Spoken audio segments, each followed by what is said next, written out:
Kwa hata kwenye kutembea na Mungu ndivyo ilivyo. Anasema hivi, kwa kuwa uweza wake wa uungu umetukirimia vitu vyote vipasavyo uzima na utawa, kwa kumjua yeye aliyetuita kwa utukufu wake na wema wake mwenyewe.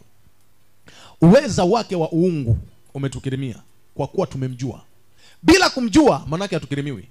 Kukirimiwa kunatokana na sisi kumjua. Yuko hivyo, ni mtoaji tu, lakini ule utoaji wake unatokana na sisi kumjua yeye, na tumepokea kutoka kwenye uweza wa uungu wake. Manake kinachoweza kukupa ushindi wa vita vya kiroho ni uweza wa uungu ambao umekaa ndani yako kutokana na wewe kumjua Mungu sana.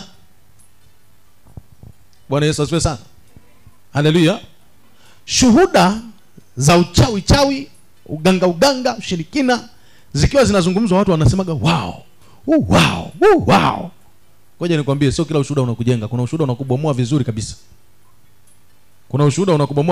Mimi nimekuwa nikifuatilia baadhi ya watu, nakuta anasema kule kuzimu, tulivyokuwa kule kuzimu, kwanza ili twende kuroga tunakunywa damu lita 4. Alafu kuna watu tunawanyonya damu bila kufa. Hawa watu dalili zao wanamkaga kwenye pua kuna damu. Tunakuwa tumewafyonza damu, tumeenda kuroga. Wanaongea hivi, wewe ukiamka kesho ukifanya hivi kuna vidamu. Unaweza wamenifyonza. Bwana Yesu asifiwe. Kwa sababu damu puani, unajua kuna wakati haisemi, unashangaa tu ukitoa kuna kama kumekauka, lakini unakuta vidamu. Wangapi wamekutana na hiyo? Ni karibu wote, si ndio? Kwa hiyo usiku ulirogwa. Bwana Yesu asifiwe sana. Kwa kuna shuhuda nyingine zinatubomoa, hazitujengi.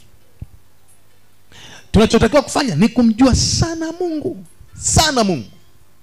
Biblia inasema hivi kwenye kitabu cha Yohana sura ya 8 kuanzia 31, 30, 31, 32. Anasema akaongea na Wayahudi waliomwamini, akawaambia, mkikaa katika neno langu mmekuwa wanafunzi wangu kweli kweli, nanyi mtaifahamu kweli, na hiyo kweli itawaweka huru. Bwana Yesu asifiwe sana. Kweli kukuweka huru maana yake ni kumjua Mungu ambaye kadiri unavyomjua kuna vitu vinaanza kutengenezeka. Amen. Ngoja niwaambieni kitu. Kuna mambo Mungu hakutaka kuyafunua hapa mapema tulivyoanza huduma. Na aliniambia kuna vitu sitavifunua kwa sababu kuna watu hawajanijua. Nikivifunua kabla hawajanijua italeta taharuki. Hawatanipa utukufu, watauza, wataugawa.